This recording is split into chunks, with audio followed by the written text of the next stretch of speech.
Last পর্বে আমরা বিচে ছিলাম রাতের বেলায়। সো এখন এখান থেকে একটা টমটম নিয়ে আমরা সবাই বার্মিস মার্কেটে যাচ্ছি। কক্সবাজারে আসবেন আর বার্মিস মার্কেটে ঘুরবেন না, এটা কখনো হয় না। আমাদের চেনা পরিচিত ওদের দোকানে চলে আসছি। এখানে আচার থেকে শুরু করে অনেক ফ্লেভারের আচার আছে। আর এই যে আমার হাতে দেখছেন এগুলো বাদাম। সো এই বাদামগুলো আমার খুবই পছন্দের, আবার সব জায়গায় কিন্তু বাদামগুলো মজা হয় না।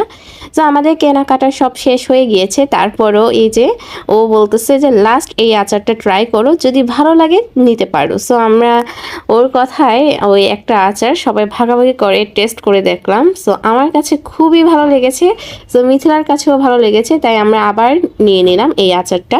তারপর আমি আর মিথিলা এই যে একটা ব্যাগ আমরা বুকিং করে রেখেছিলাম, সো এটা নিতে এসেছি। আমি একটা নিব আর মিথিলা একটা নিব, ওর কথাই আমি নিয়েছিলাম। সো এটা আমার কাছে খুবই বেস্ট